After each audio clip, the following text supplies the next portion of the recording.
Orang Islam itu cuma dua. Kalau ndak NU ya Muhammadiyah. Sudah, ndak ada lain-lain lagi. Ini mau besanan saja takut. Takut tidak mendapat barokah dari masing-masing pemimpinnya. Selisih sedikit ribut. Yang satu kunut, yang satu tidak kunut, ribut. Padahal di kitabnya orang NU ada kunutnya dan ada tidak kunutnya. Tapi karena dia terkooptasi oleh golongan, ribut. Kalau tidak kunut itu begini-begini. Alhamdulillah sekarang ini sudah tidak ribut karena sudah tidak sholat subuh.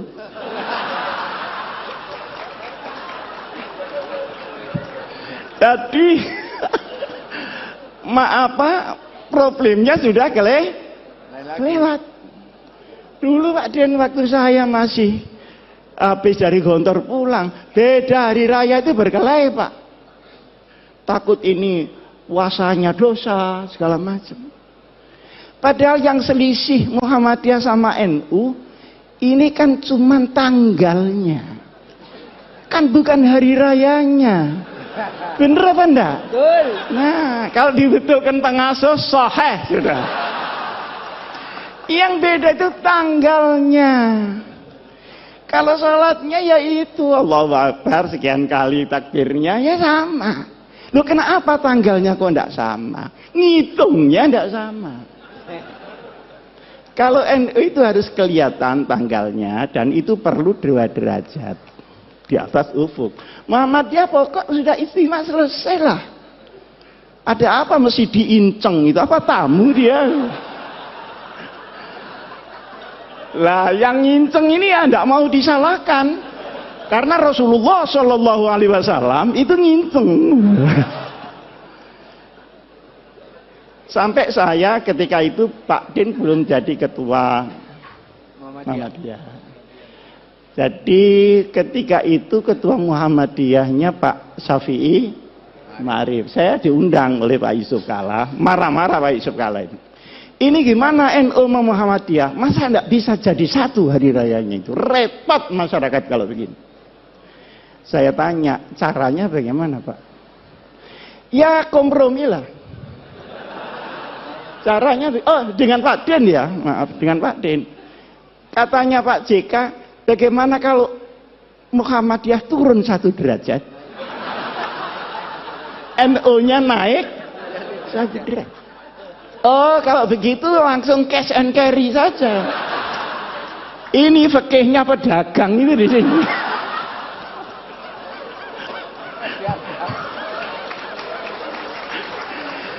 Kok disuruh naik turun? Saya bilang tidak bisa Pak itu. Lah terus yang bisa bagaimana? Yang bisa pengertian seluruh umat Islam bahwa perbedaan itu terbuka memang ada. Yang kedua, ini tidak mengada-ada karena sholatnya sama, tanggalnya yang tidak sama. Wong hari di sini sama hari di Amerika tidak sama kok. Kita berangkat dari Jepang, dari Narita itu ya Pak Akhir, itu Jumat sore, sampai di California itu Jumat pagi. Ini sembahyang Jumat lagi apa tidak? Kalau sembahyang Jumat lagi kok sregep banget ya, sregep banget. Tapi ketika pulangnya, misalnya dari New York ke Jakarta, berangkatnya Jumat pagi, itu sampai Jakarta hari Minggu. Jadi kehilangan 1 hari, tidak tahu di mana Sabtunya ini. Jadi soal tanggal itu sudah biasa-biasa saja lah soal tanggal. Nah, alhamdulillah ini karena mungkin zamannya yang berubah, maka kedekatan ini semakin hari semakin nyata. Saya sama Pak Din sering diundang pidato bareng gitu. Kadang saya bisa, kadang Pak Din bisa, kadang salah satu tidak bisa gitu. Tapi lebih sering saya diundang Muhammadiyah daripada Pak Din diundang NU. Hah? Padahal ini mantan NU nih. Kenapa dia pindah? Karena tidak kerasan saja sama orang NU. Bukan karena teori yang tinggi-tinggi gitu. Ini orang NU kok kumuh banget. Teman itu sekitar itu saja. Nah, masalahnya adalah sekalipun NU Muhammadiyah ini berbeda di dalam furu, bahkan Ibnul Furu ya. Tetapi wawasan keumatannya sama, wawasan kenegaraannya sama.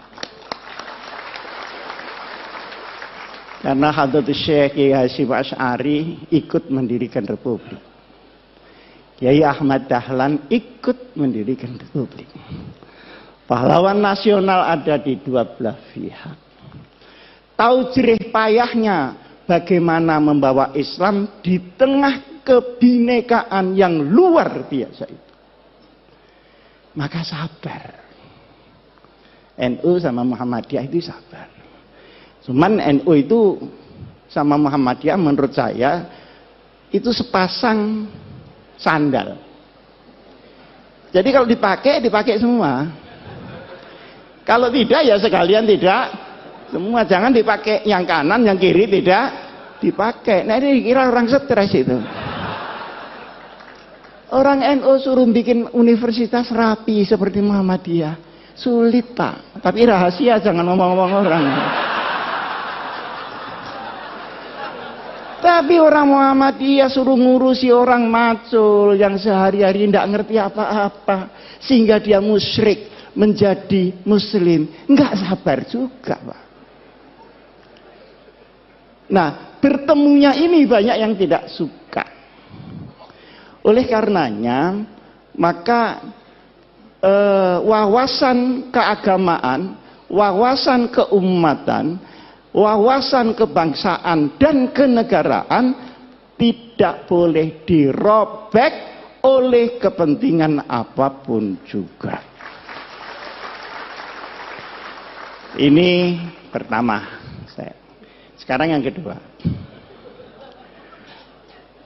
Pandangan-pandangan kaum muslimin terhadap negara Indonesia ini baru selesai setelah berpikir 40 tahun. Waktu tahun 1945 kita merdeka. Nah, setelah itu umat Islam berbagai macam pandangan Indonesia ini diapakan dan distempel apa. Maka ada yang keras, harus pakai stempel Islam. Nah, keras ini melalui beberapa pendekatan. Ada yang pendekatan militer, kemudian lahir DI, TII. Ada yang pakai pendekatan militer dan politik, PRRI dan Permesta. Disaingi oleh kelompok-kelompok orang yang tidak suka agama, orang ateis. 48 pemberontakan komunis yang dipimpin oleh Uni Soviet dan pemberontakan 65 yang dipimpin oleh RRC. Saya tidak tahu ini akan ada pemberontakan lagi apa tidak. Nah, masalahnya selanjutnya yang saya maksud begini. Setelah pendekatan militer gagal, dicobalah, ini kok diem saja ada apa? Mendengarkan teman-teman ya?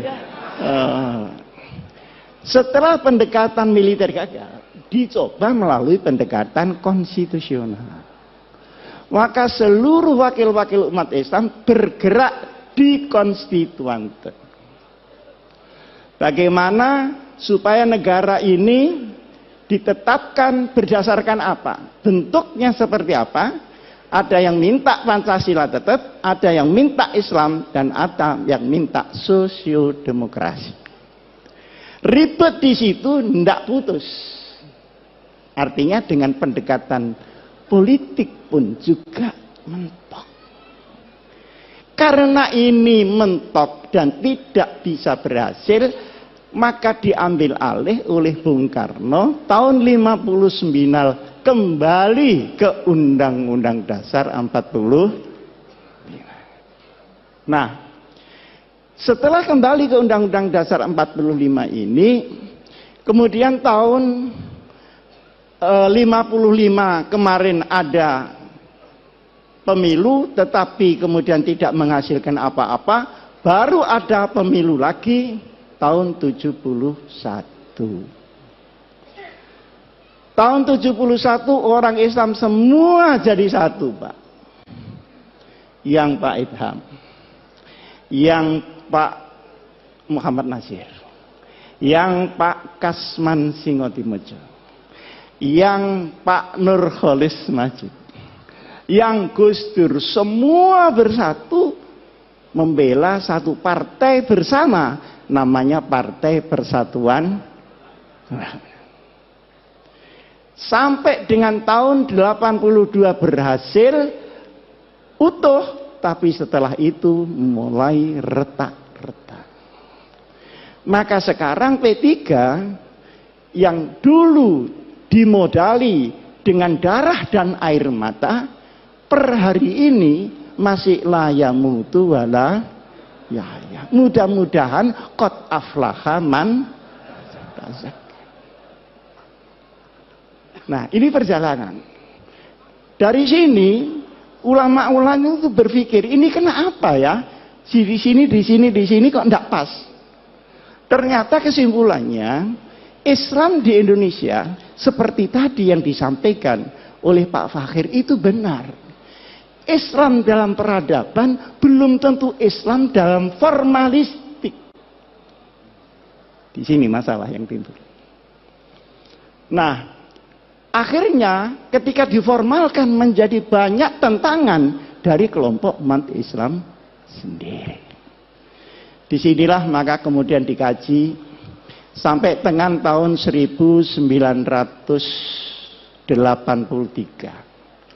Berkumpullah ulama-ulama ketika itu di Jawa Timur dan tempatnya di Sukoharjo, di pondoknya Kiai As'ad, ngumpul semua. Cari jalan supaya selamat, sudah tidak ada goncangan-goncangan lagi, ini bagaimana?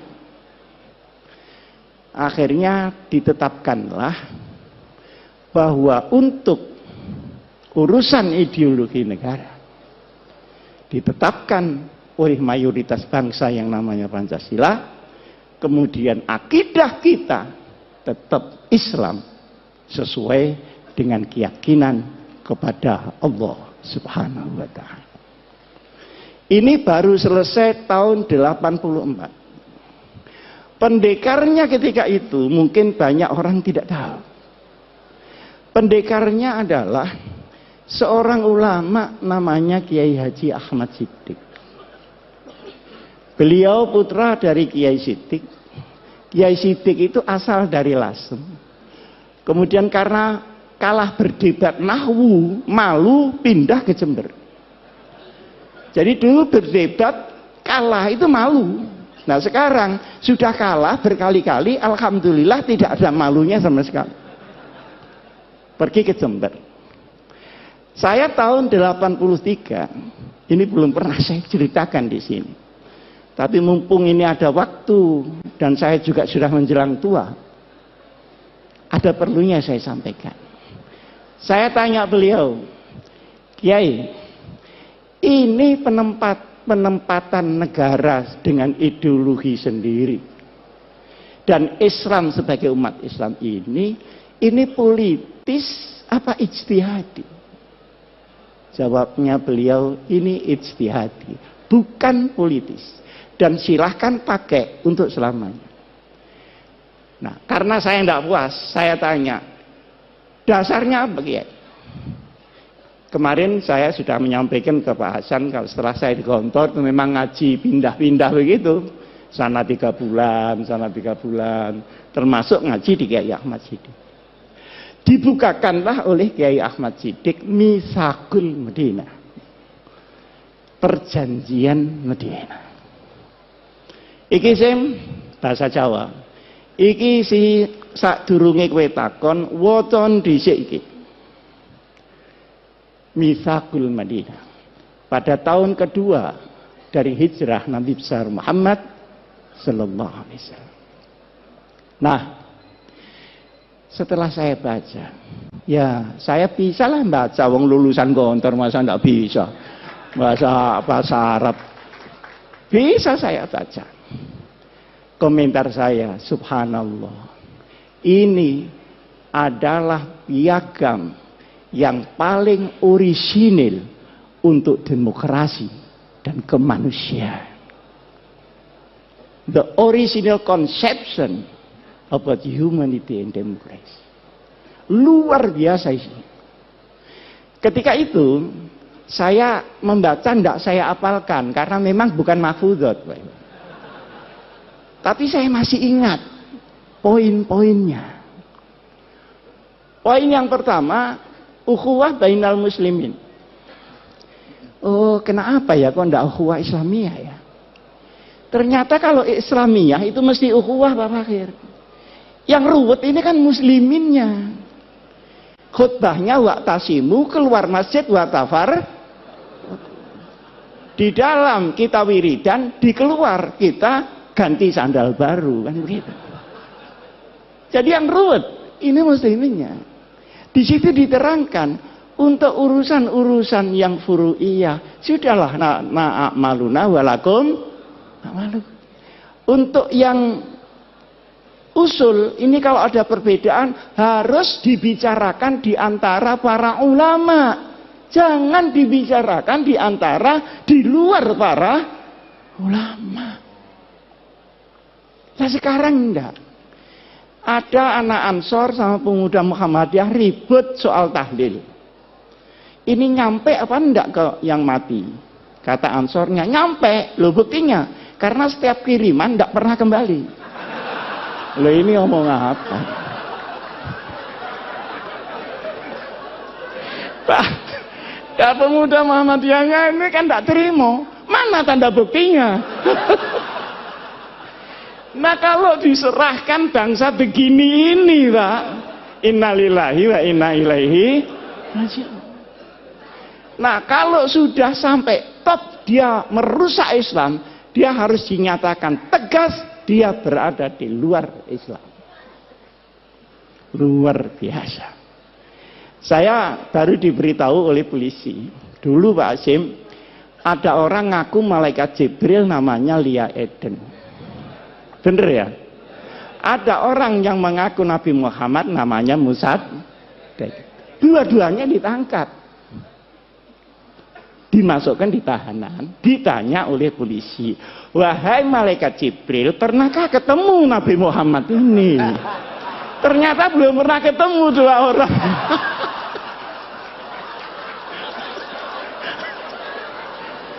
Lah kalau sudah sampai ini Pak, ya sudah, harus tegas, tidak usah ragu-ragu.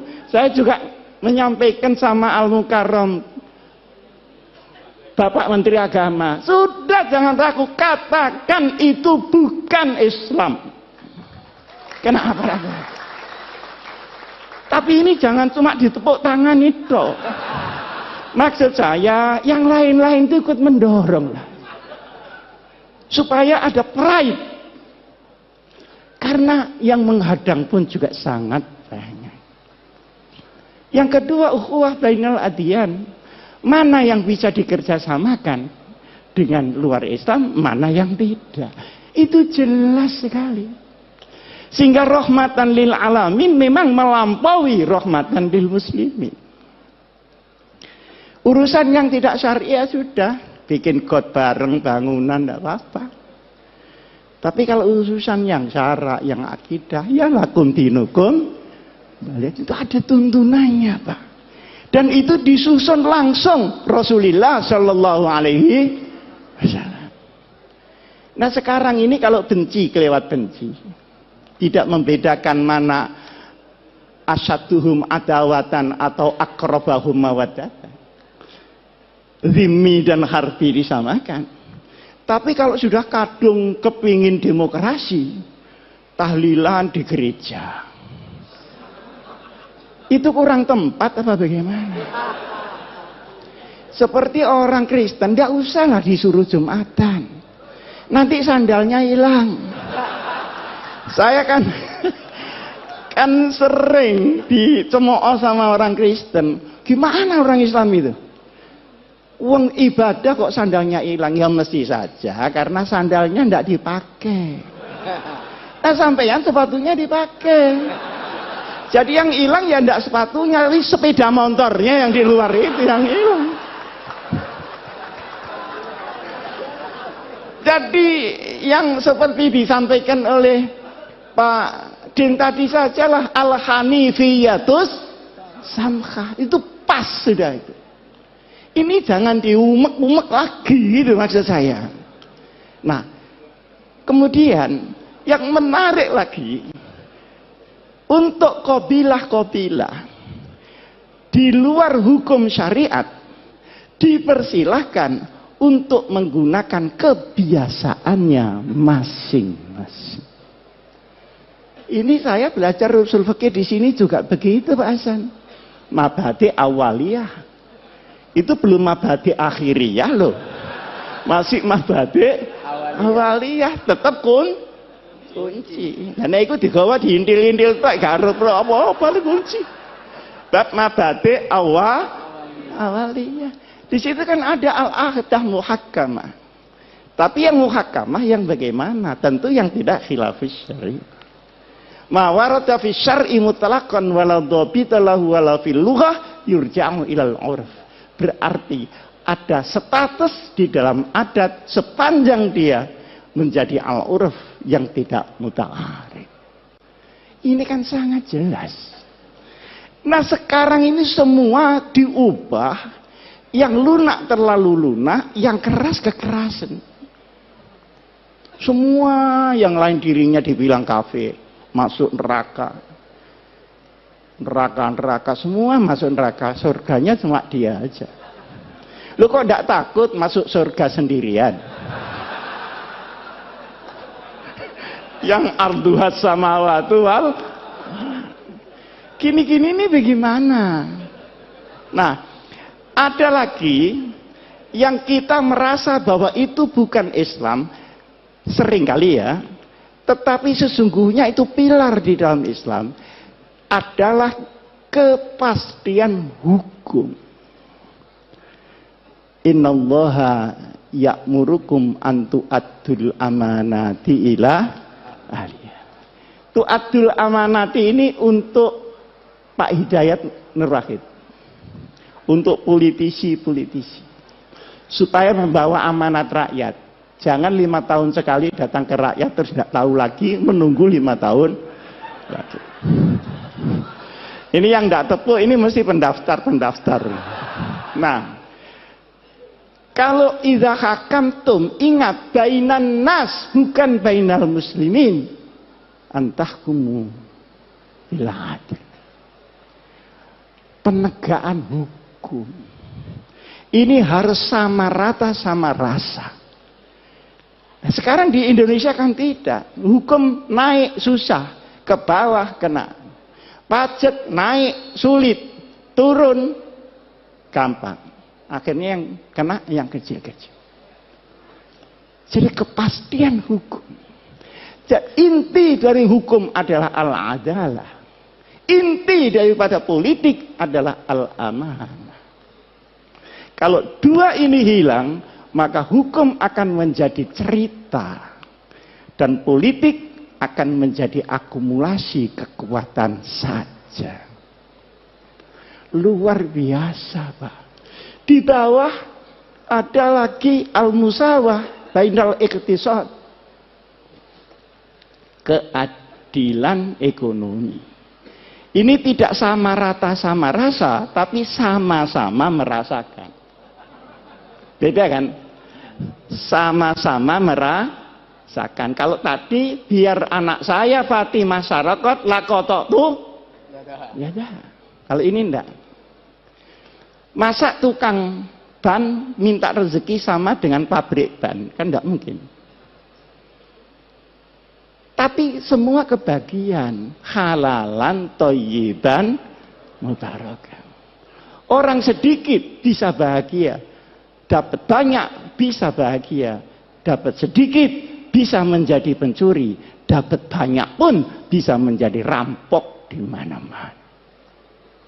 Yang menghabiskan uang negara itu bukan orang miskin, Pak. Orang yang sudah Masya Allah kayanya. Nah, di sini pun adalah ketentuan yang harus ada di sebuah negeri, apapun bentuk negeri itu, kita ada orang Islam di situ, kita harus perjuangkan ini.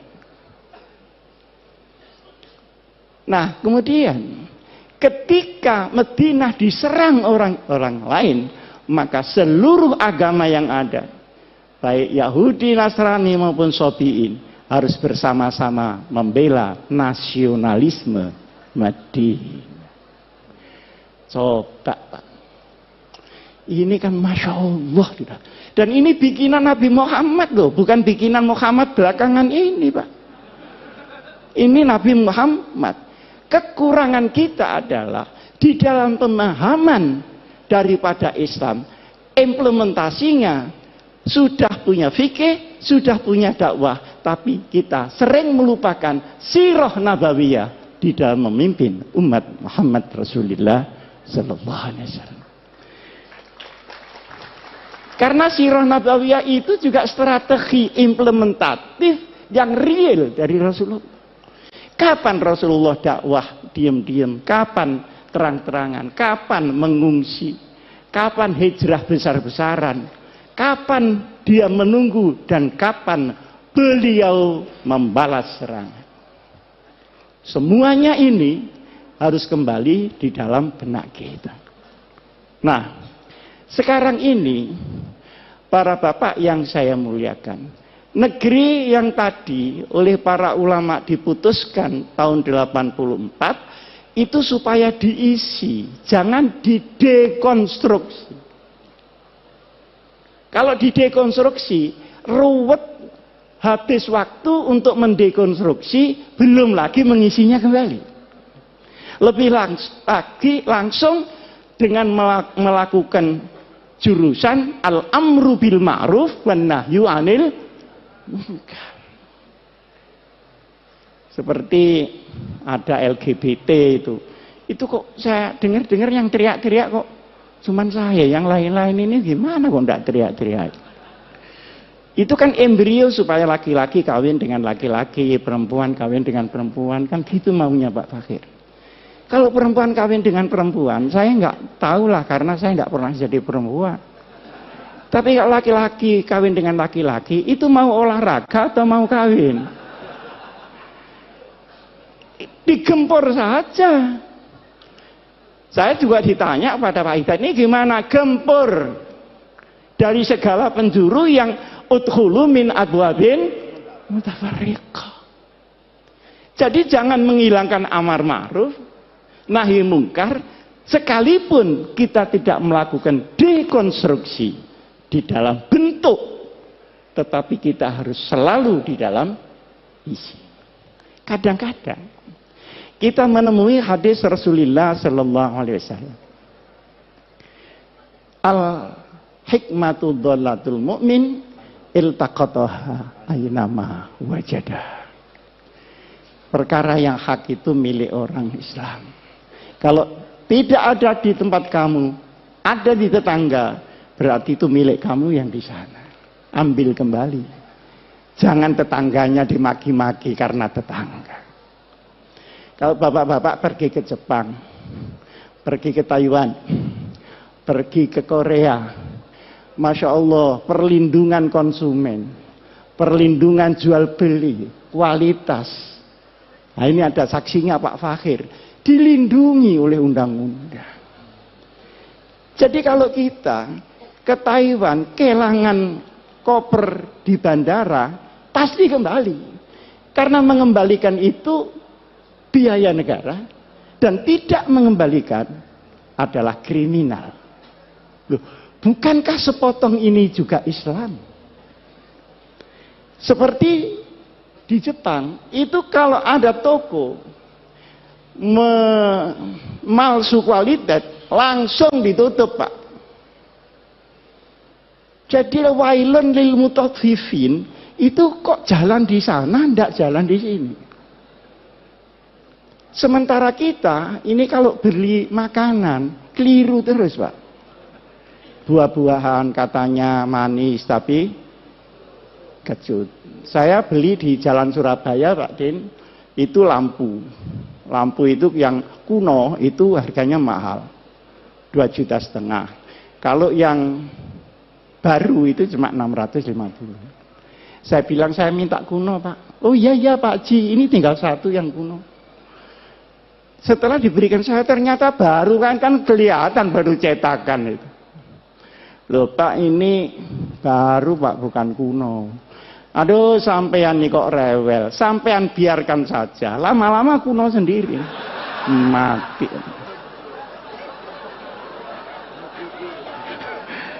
Itu namanya sekarang katanya mukidi. Ini lama-lama kuno sendiri. Wah, ini orang belum tahu siapa yang beli ini.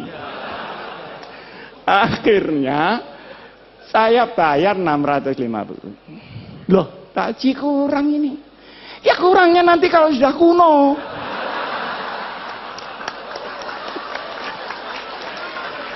Itu kira-kira ada di Jepang apa ada di Indonesia kira-kira? Lah terus sepotong ini saja loh ya, bukan la ilaha illallahnya. Yang Islami yang mana? Akhirnya dia sadar, loh Bapak ini dari Sidoarjo, enggak, saya dari Malang. Malang mana? Itu kan ada Pondok Al-Hikam, itu pondok saya. Oh kalau begitu Bapak ini Pak Hasyim Muzadi ya? Kok enggak bilang dari tadi? Kan malu saya kalau begini. Jangan begitu, lain kali bilang Pak kalau Bapak ini Pak Hasyim Muzadi. Bagaimana mudah-mudahan saya ini tidak kualat saya ini. Jadi dia takut Allah apa takut Hasyim Muzadi? Jadi akhirnya saya itu mikir, ini kenapa ya begini? Pak Fakir kan sebentar lagi menjadi Menteri Luar Negeri, Allahumma. Masa naibul fa'il terus? Lama-lama ini bagaimana ya kok begini? Jadi ternyata setelah kesana kemari, ilmu saya itu ya ilmu keluyuran saja, itu kan ilmu yang berat-berat. Oh kalau begitu, lau anna ahlal qura amanu wattaqau. Itu ahlal quronya bukan quronya, Pak. Jadi kita tidak usah bulet perkara kuro, tapi ahlal amanu wattaqau. Fafatahna alaihim. Tapi walakin kazabu, yang kazabu tadi kuronya apa ahlul kuro? Ini bukan tamrinan tapi sudah terang. Sehingga menurut saya yang penting bagaimana kita isi Indonesia. Nah, di saat kita ngisi itu tantangannya luar biasa, Pak. Terutama setelah tahun 2002, setelah reformasi ini. Seluruh ideologi yang baru-baru masuk, baik di kalangan kaum muslimin maupun yang dari barat maupun yang dari timur, semuanya masuk, sementara kita sedang diancam oleh regenerasi yang sudah 100 tahun ini. Indonesia akan ganti penduduk baru. Mereka anak kita atau anak zamannya. Ini menjadi perhatian kita. Tetapi la tayasu min rauhillah. Sekian banyak kita berkumpul.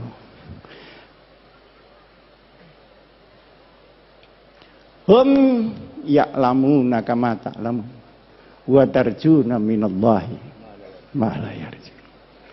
Oke, mari kita berjuang mengisi Indonesia ini. Berhadapan dengan yang merusak. Tetapi yakinlah kalau mereka sakit, kita pun sakit. Tapi kita punya Allah, mereka belum tentu. mempunyai